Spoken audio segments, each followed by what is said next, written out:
Hi, this is Tom. Today I'm going to show you the basic solar setup. The basic here is a lead acid battery, a single controller, a small inverter, and a single solar panel here. We're actually out at the ore fire 35 miles west of Springfield, Oregon.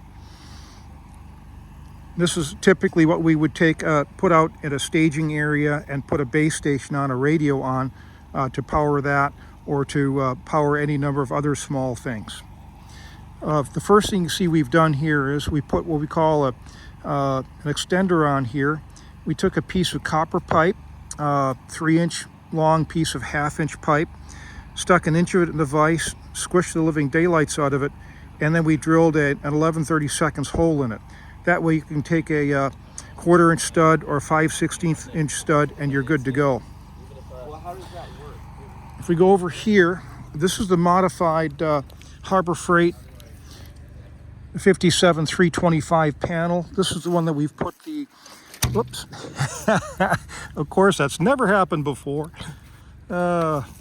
We put the 20 feet long section of Powerwerx 12 gauge zip cord on this. We've got 2 Anderson power poles, and we have these nice little sealed solar controllers.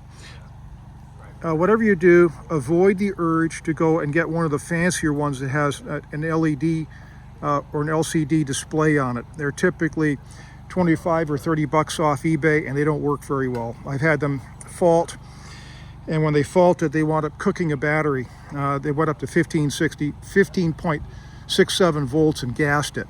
These small ones here like this are either 10 or 24 volts. They'll automatically select. They're waterproof. I think I got 6 of them for right at $60 delivered to the doorstep. If you look, what we've done here is we've got the solar panel coming into the first area there.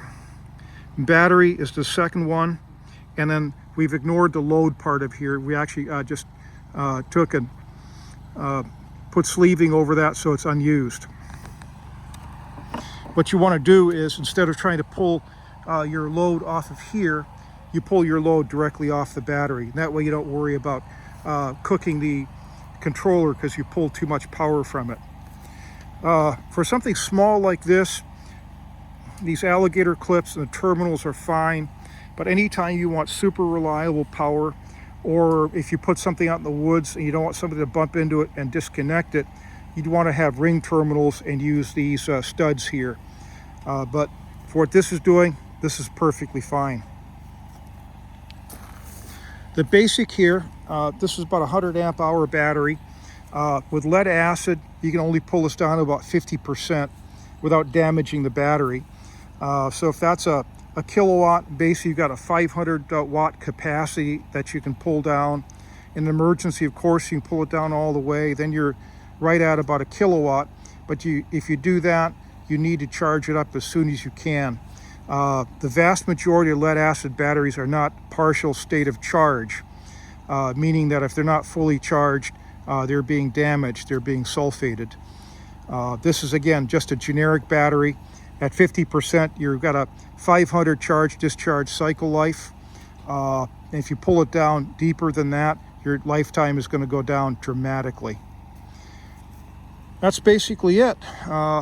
This is cool. Cost isn't very much, and this works well. And from here, you'd need a bigger controller if you're going to expand this to a second or third or fourth or fifth battery. And then what you can do is you can put larger inverters on there as well and bigger loads. That's about it for today. Thank you for watching.